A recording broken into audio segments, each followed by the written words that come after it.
Hello everyone, welcome to Datum Learning. On this channel we talk about data and everything related to it. So this particular video is the second part of the feature selection series. In the last part of this series we actually dealt with the problems that occur in datasets like collinearity problem, less variance problem. We saw that collinearity was basically when a column is dependent on other column by an equation, and less variance is when a particular column has less variance as the problem suggests. So, and the last problem which we saw was overfitting, and this was the most important problem where a particular column adds more noise than information. Okay, in this particular video we'll try to see how we are going to solve those problems, all those three problems.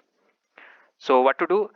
The solution to these problems is feature selection. Now what is feature selection? You are given a data set, then you have to find some features and then you delete those features. So this is basically two step: find the features, delete them. Now how we are going to find those features is what we have to discuss. Okay, so fixing collinearity problem. You remember collinearity was when one particular column, in this case D, was derivable from B, which means it satisfied a kind of equation y equal to ax plus b.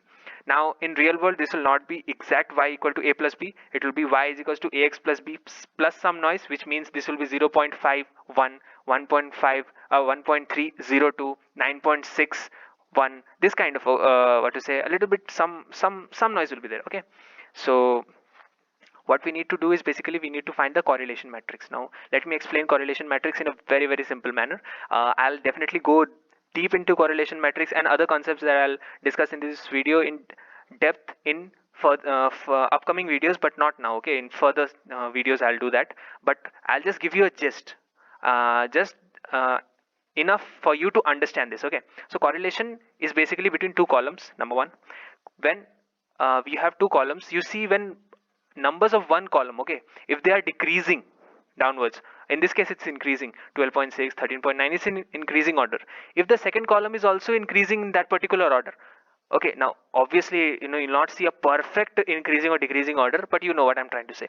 If one particular column is increasing and the second column is also increasing, you'll have a positive correlation. And if one correlation is if one column is increasing and the second one is decreasing, you'll have the negative correlation. Okay, again, there will not be a perfect increase or perfect decrease, but you get the hang, right? Okay, so we are done with the positive and negative. Now what about the magnitude?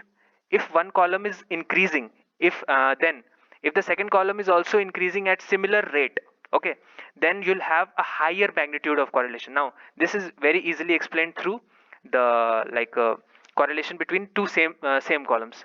So if you have two columns which are basically twin, okay, so if you have A and you have another A, are they increasing in downward manner? Obviously they are both same, so their direction of increase and decrease will also be the same, so they'll have a positive correlation. That's one.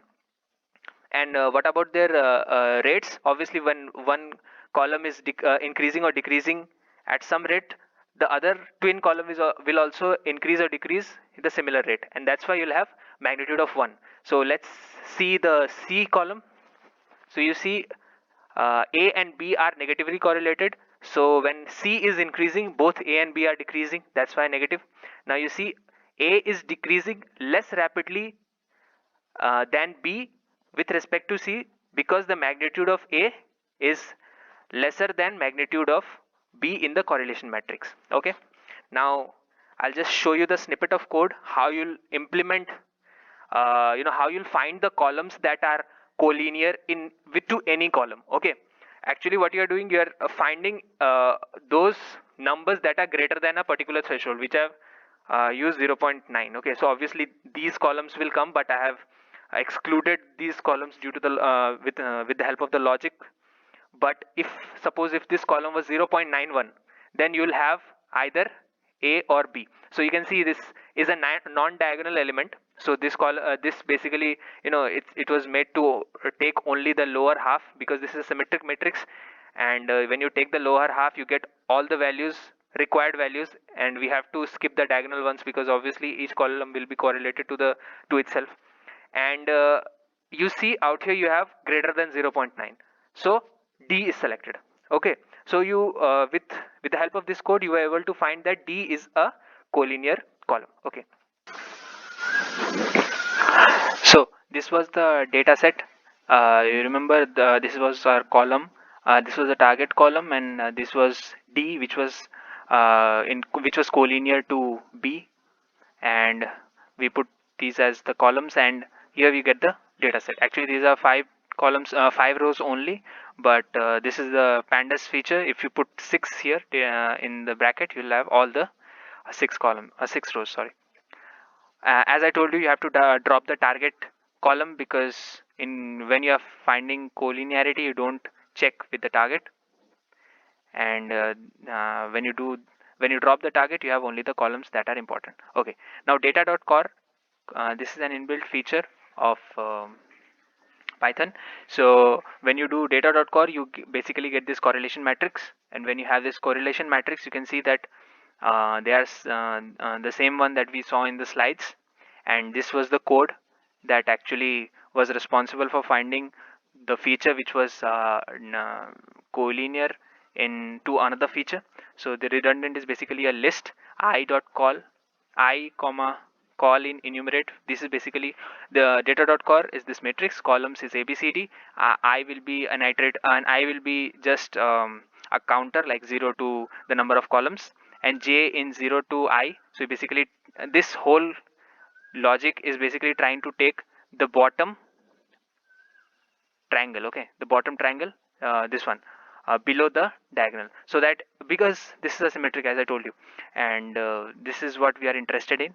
And then all these numbers will be checked whether these numbers are greater than 0.9. So only this particular what to say number is greater than 0.9, so redundant will append the column which is D. So at the end of this whole operation, you will have D as your column that you need to remove, because this is redundant. Okay, now let's get back. Now coming to the second problem, which was removing less variate columns. So what was less variate? When you have a particular column whose variance is very low, like in this case it's all 1, you'll not have all 1, you'll have like 1.1, 1.01, 0.98. So you'll have values pretty much close to 1, and which will say that this column has very less variance. Okay, so the way you remove variance is basically doing this. This is built-in functionality of sklearn. So as I told you, it will not be 1 point what to say, it will not be all 1, it will be 1.1, 1.08, all this kind of near values. So you'll have some variance here. In this case it will be 0 variance, but in this case but in the real world case, you'll have some variance. And when you put the threshold as 0.1, you can see I have put the threshold as 0.1, and then fit and transform the data set, you'll have this column removed. I'll show you in Colab also.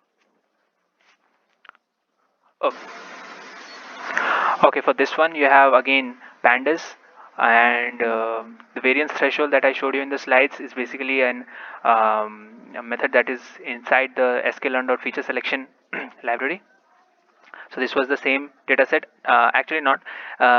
I told you in real world data set will not have all ones, so you'll have values that will be close to 1. So you have 1.08, 1.05, 0.98, but everything is close to 1. And we'll try to remove this column because it has very less variance. Again, you have the column names and the target. So this is your data.head, which was the data frame. I told you in all of these we drop the target. So we have dropped the target, and this is what we are left with at the end. And this is a very simple method. Okay, so use variance threshold. You can see variance threshold, capital and small letters, be careful. And I have what to say, put the threshold as 0.1. I know because this will work. You can try with different values, you should try with different values. And I have taken the object of this as SEL. And then the important thing is cell.fit transform. Fit transform is basically a method that applies and transforms and returns back the new data frame. So you have used this to say transform on the data frame. Okay, and this is what you get. So you can see the column D, which had very less variance, is removed. Okay, so we end with this video right now.